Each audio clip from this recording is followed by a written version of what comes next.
आपको लोकसभा लेकर चलते हैं, जहां पर किरण रिजिजू क्या कुछ कह रहे हैं जिम्मेदारी के साथ सदन के आपके माध्यम से सदन को बताना चाहता हूं, इस बिल में जो भी प्रावधान है आर्टिकल 25 से लेकर के 30 तक किसी रिलीजियस बॉडी का जो फ्रीडम है उसमें कोई हस्तक्षेप नहीं किया जा रहा है, ना ही संविधान का किसी भी अनुच्छेद का इसमें उल्लंघन किया गया है। और अब सुप्रीम कोर्ट का एक केस का मैं हवाला देना चाहूंगा, Brahmachari versus state of West Bengal. इसमें सुप्रीम कोर्ट ने क्लियरली रिलीजियस डिनोमिनेशन के बारे में रूलिंग दिया गया है और उस रूलिंग के तहत Waqf board doesn't fall within the purview of article 25 and 26 of the constitution of India. दूसरा सर, इसमें हमने जो ब्रॉड बेस किया है, किसी का हक छीनना तो बात छोड़ दीजिए, जिनको हक नहीं मिला है उनको हक देने के लिए ये बिल लाया गया है। इसमें महिलाओं के लिए, बच्चों के लिए और मुसलमान समाज में जो पिछड़े हैं, जिसको आज तक कभी मौका नहीं मिला, जिसको दबा के रखा हुआ है, उनको जगह देने के लिए ये बिल लाया गया है। और सर, संविधान के कंकरेंस लिस्ट एंट्री नंबर 10 और 28 में आज के जो विषय हम लोग चर्चा कर रहे हैं वो एंट्री 10 और एंट्री 28 में ये कंकरेंस लिस्ट में है। इसलिए ये पूरा लेजिस्लेटिव कॉम्पिटेंस इस सदन के पास है, भारत सरकार के पास है, इस सदन में ये बिल पेश करने का। अध्यक्ष महोदय जी, जैसा मैंने कहा है, सबका पॉइंट्स को मैंने नोट भी किया, बहुत अच्छी तरह से सबका कंसर्न को भी हमने नोट किया है। मैं बारी बारी से कहना चाहता हूं, सबसे पहले तो सर, ये वक्फ अमेंडमेंट बिल ये पहली बार इस सदन में पेश नहीं किया गया है। अंग्रेजों के जमाने से लेकर के उससे पहले का लंबा इतिहास में मैं नहीं जाना चाहता हूं, लेकिन आजादी के बाद सबसे पहले ये एक्ट लाया गया है। 1954 में सबसे पहले ये एक्ट लाया गया था। उसके बाद कई अमेंडमेंट हुए सर, काफी अमेंडमेंट होने के बाद, मैं पूरा इतिहास में नहीं जा रहा हूं, लेकिन जो अमेंडमेंट आज हम लाने जा रहे हैं इस सदन में, वो वक्फ एक्ट 1995, जिसको 2013 में अमेंडमेंट ला करके इस पूरा जो वक्त का पर्पस, इंटेंशन और जिसके उम्मीद में लोगों का सालों तक था कि इस अमेंडमेंट जो लाया इससे कुछ फायदा मिलेगा, उसको उल्टा करके 2013 में ऐसा प्रावधान डाला गया था जिसके वजह से आज ये अमेंडमेंट लेकर के हमको यहां सदन में आना पड़ रहा है। सर,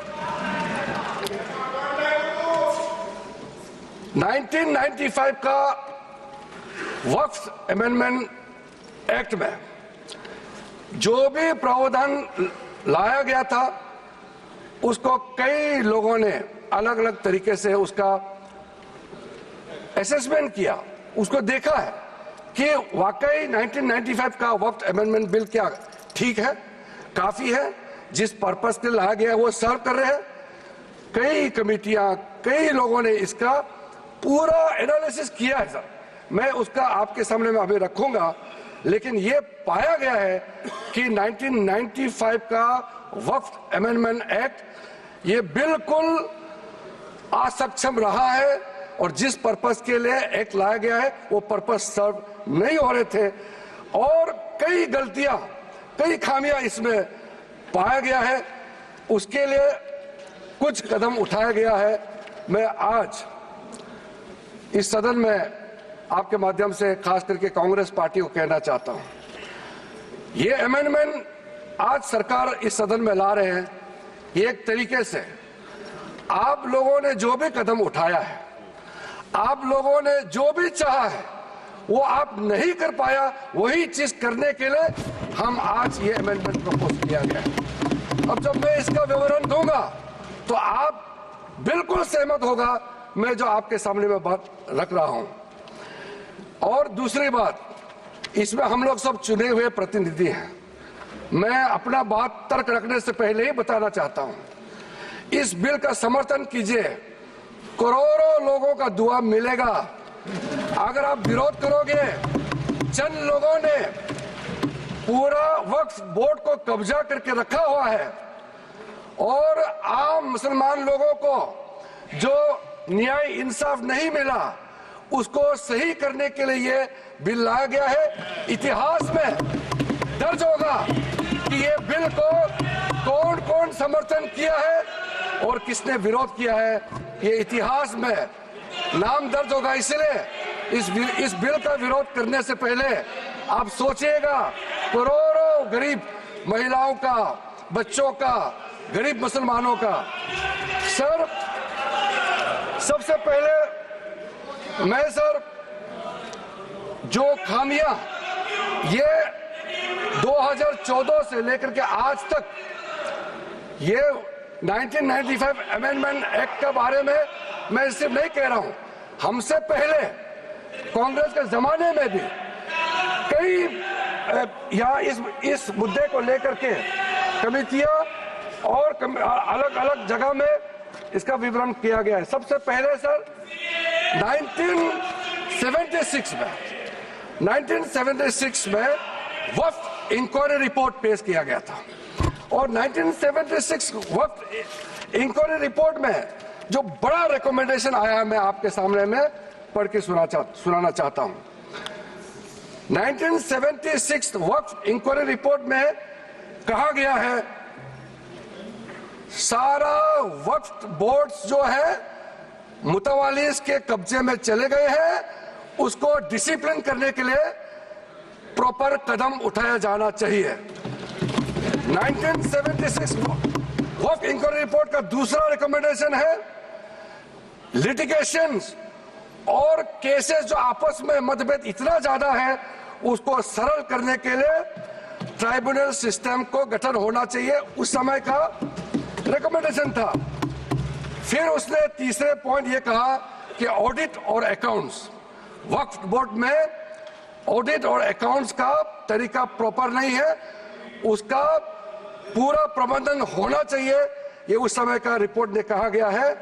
और आखिरी में it recommended the reforms in the category of वक्फ अल औलाद, बच्चों के लिए जो हम वक्फ देते हैं उसको सुधार लाना चाहिए, ये 1976 का रिपोर्ट में कहा गया है। उसके बाद सर जो हम आज थोड़ा विस्तार में जिसको मैं बताना चाहता हूं, दो कमेटियों के बारे में। ये दो कमेटी कांग्रेस के समय में ही बनाया गया था। सबसे पहले high level committee under justice Rajendra Sachar, ये सर 9 मार्च 2005 में गठन किया गया था। यूपीए का सरकार आ चुके थे और ये स्पेसिफिक मुसलमानों के लिए, उनके वेलफेयर के लिए ये गठन हुआ। और सच्चर कमेटी का जो रिपोर्ट है ये हम सब मालूम है, मैं सिर्फ रेलेवेंट पोर्शन आज इस सदन में बताना चाहता हूं। सच्चर कमेटी का जो पहला रिकमेंडेशन है इसमें कहा गया है एनुअल इनकम जितना वक्फ बोर्ड का प्रॉपर्टीज है 4.9 लाख रजिस्टर्ड वक्फ प्रॉपर्टीज, ये सिर्फ 163 करोड़ ही आमदनी जनरेट होता है। ये किसी भी रूप से जस्टिफाई नहीं किया जा सकता है और इसको एफिशिएंट तरीके से, मार्केट तरीके से, जिस तरीके से मैनेज होना चाहिए सारा वक्फ प्रॉपर्टी को, अगर सही माने में उस समय उन्होंने कहा, उस सच्चर कमेटी ने, तो उस समय 12,000 करोड़ रुपया पर एनम मिलता है और उस समय जनरेट हो रहा था 162 करोड़। लेकिन मैं साथ साथ ये भी कहना चाहता हूं, क्योंकि वो कमेटी की रिपोर्ट है और मैं माइनॉरिटी अफेयर्स का मंत्री होने के नाते जो हम लोगों ने स्टडी किया है, टोटल 8,72,320 वक्फ प्रॉपर्टीज हमारा जो वामसी जो पोर्टल है उससे पूरा डिटरमिन नहीं किया जा सकता है, लेकिन उसका मार्केट वैल्यू सचर कमेटी ने जो कहा है उससे कई गुना अधिक होने का संभावना है। यह एक आम अंडरस्टैंडिंग का बात है, सबको मालूम है वक्फ के पास कितना प्रॉपर्टी है, वक्फ बोर्ड के पास और कितना आमदनी है। दूसरा सर, सचर कमेटी का रिकमेंडेशन, सचर कमेटी ने आप यूपीए का समय में ही आपने कमेटी का रिपोर्ट एक्सेप्ट किया, उसमें कहा गया कि अभी जो मौजूदा वक्फ बोर्ड है उसको ब्रॉड बेस किया जाना चाहिए। जो लोग मेंबर होते हैं, जो लोग इस कमेटी में जिस वक्फ बोर्ड में है उससे काफी नहीं है, इसलिए इसका ब्रॉड बेस होना चाहिए, रिप्रेजेंटेशन ज्यादा होना चाहिए। यह सचर कमेटी का रिपोर्ट का पहला नंबर पॉइंट। इसमें सर दो महिला सेंट्रल वक्फ काउंसिल और स्टेट वक्फ बोर्ड में होना चाहिए, यह भी सचर कमेटी का ही रिकमेंडेशन है। सेक्रेटरी जो होते हैं सेंट्रल वक्फ काउंसिल का, वो joint secretary level government of India का उस स्तर का ऑफिसर होना चाहिए। उसमें अंडर सेक्रेटरी का जूनियर ऑफिसर लेवल जो बनाया है उसको आप रैंक को ज्वाइंट सेक्रेटरी लेवल तक उसको उठाना चाहिए, ये उसी कमेटी का रिपोर्ट में आया है। और जो स्टेट में वक्फ बोर्ड है उसमें क्लास 1 ऑफिसर होना चाहिए। सचर कमेटी ने सीधा ये कहा है कि प्राथमिकता महिलाओं और बच्चों को दिया जाना चाहिए। हम आज का जो बिल आपके सामने में पेश कर रहे हैं ये उसी सचर कमेटी का रिपोर्ट के अनुसार सेम परसेंट हम यहाँ आपके सामने में लाया जा रहा है। और आपको तो खुश होना चाहिए, ये कमेटी आपने बनाया सर। सर ये सर हमने शांति से इनकी बात सुना। अध्यक्ष महोदय जी, ये सीनियर मेंबर है, इस तरह से बीच में उठ के बोलना ठीक बात नहीं है, आपको तो नियम मालूम है सर। दूसरा कमेटी जॉइंट पार्लियामेंट्री कमेटी, जो जॉइंट पार्लियामेंट्री कमेटी कॉन्स्टिट्यूट किया गया है जिसका अध्यक्षता के रहमान खान जी, उस समय कैबिनेट मिनिस्टर भी रहे, माइनॉरिटी अफेयर्स मिनिस्ट्री का भी मंत्री रहा है, उनके डिप्टी स्पीकर भी रहा, डिप्टी चेयरमैन राज्यसभा में रहा है और उन्हीं के अध्यक्षता में पूरा पार्टी के सदस्य हमारा भारतीय जनता पार्टी से भी मेंबर थे। उस जेपीसी में सर सीधा वक्फ बोर्ड के बारे में कहा गया है कोई इंफ्रास्ट्रक्चर ठीक तरीके से नहीं है, वहां मैन पावर टोटली इनसफिशिएंट है, इनकम्पिटेंट है और फंड इतना कम है, सही मैनेज नहीं किया गया है। इस तरीके से वक्फ बोर्ड नहीं चल सकता है। दूसरा, मुतवालीस के बारे में कहा है कि लगता है सारा वक्फ बोर्ड का ध्यान किसको मुतवाली बनाना है और उसको कैसे हटाना है इसी में केंद्रित है, इसलिए इसका प्रावधान को हटाना चाहिए। फिर कहा गया है डॉक्यूमेंट, महत्वपूर्ण डॉक्यूमेंट जितने भी हैं उसको प्रॉपर से मेंटेन करने का भी प्रावधान वक्फ बोर्ड में नहीं है, उसको किया जाना चाहिए। और वक्फ बोर्ड मौजूदा जितना है देश भर में उसको फिर से सर्वे होना चाहिए और गरीब मुसलमानों के लिए और वक्फ बोर्ड का अपना अंदर में सही चीज का, चाहे वो लीगल मैटर हो और कोई भी चीज हो, उसका एक्सपर्ट्स, लॉयर्स, वहां उनका एक्सपर्ट लोगों का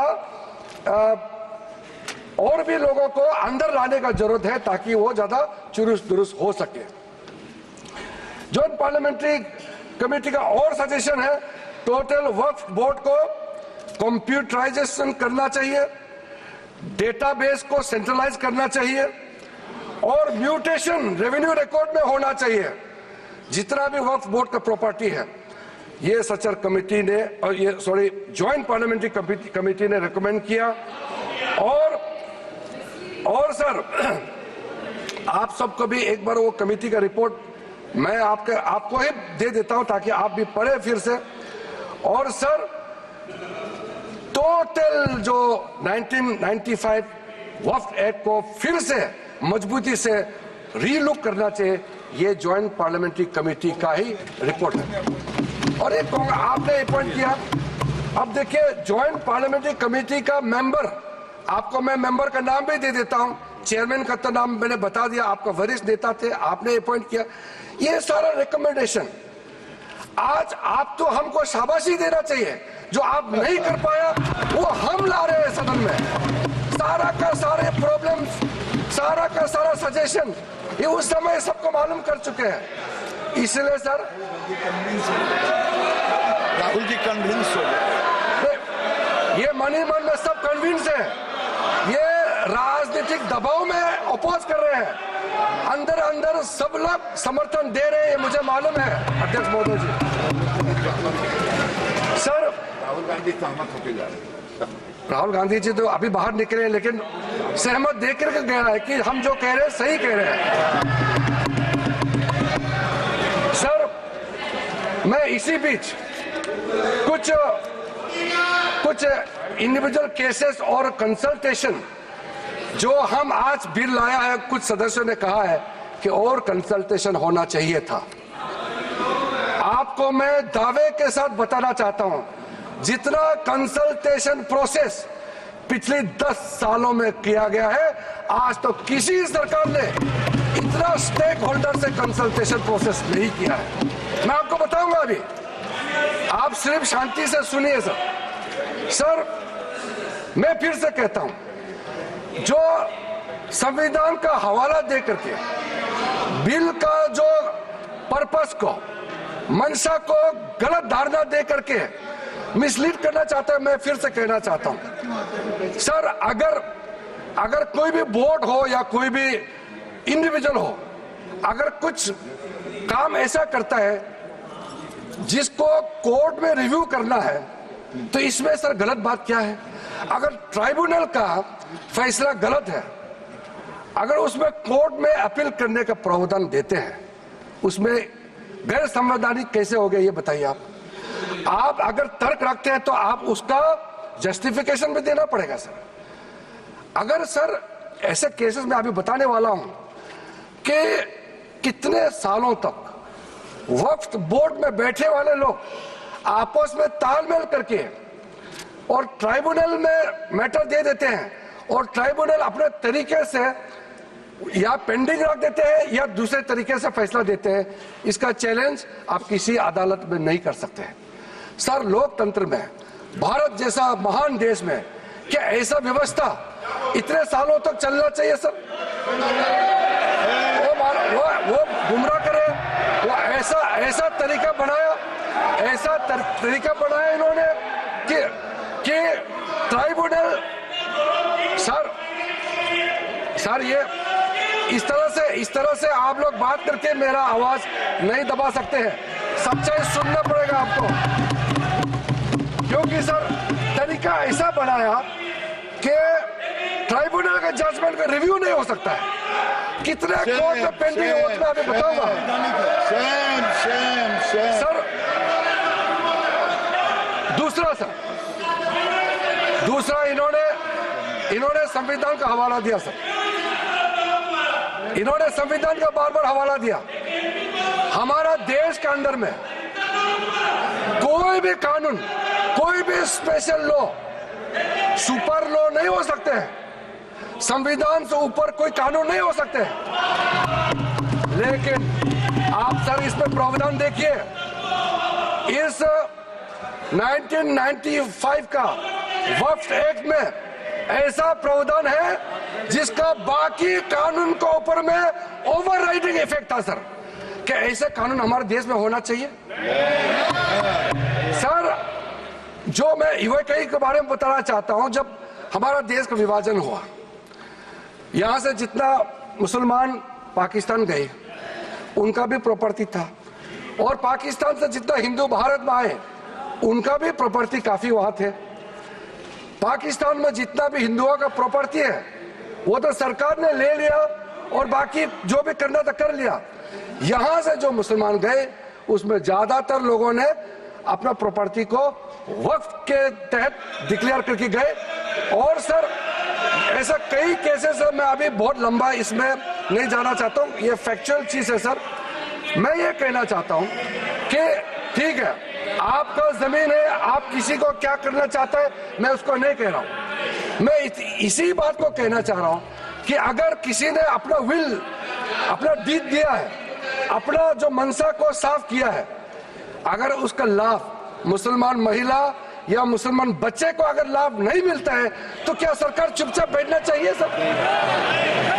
ये हमारा दायित्व है, ये इस सदन का दायित्व है कि गरीब महिला कोई भी हो, चाहे हिंदू हो, मुसलमान हो, सिख, ईसाई, बौद्ध, पारसी और जैन, कोई भी हो, ये इस सदन का दायित्व है कि न्याय दिलाने के लिए अगर कोई कमी है तो पूरा करना चाहिए। और आज हम सर, आज जो ये अमेंडमेंट बिल लेके आ रहे हैं उसमें सारा प्रावधान रखा गया है।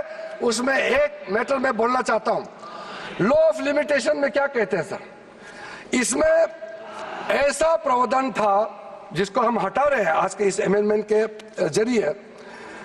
लॉ ऑफ लिमिटेशन में ऐसा था पुराने कानून में कि इतने साल तक आप अगर कोई अपील नहीं किया या उस समय उसका कुछ बीच में कुछ घटना हो गया या पुराने बहुत साल हो गए, अब लॉ ऑफ लिमिटेशन तो होना चाहिए ना सर, कहीं सीमा तो होना चाहिए।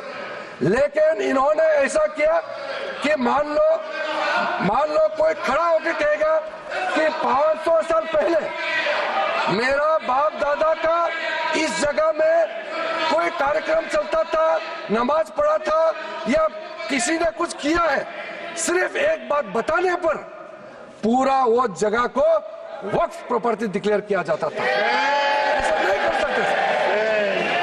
लॉ ऑफ लिमिटेशन भी इसी संसद ने बनाया है और लॉ ऑफ लिमिटेशन को भी ओवरराइड कर दिया था ये 1995 वक्फ एक्ट ने सर। तो ये कैसे हो सकता है कि एक ऐसा कानून इस देश में कैसे हो सकता है कि बाकी जितना कानून को ऊपर में चढ़ जाता है और उसका ओवरराइडिंग इफेक्ट होता है?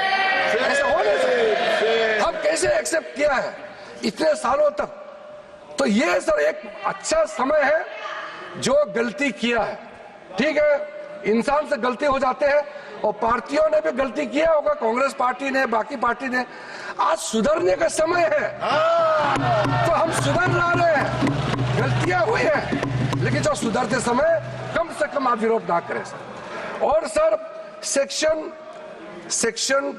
108 special provision under evacuee property act 1950, उसको सर हम लोग हटा रहे हैं क्योंकि ऐसा सेक्शन हमारा देश का किसी कानून में, किसी भी स्टैट्यूट बुक में नहीं रहना चाहिए सर। उसके बाद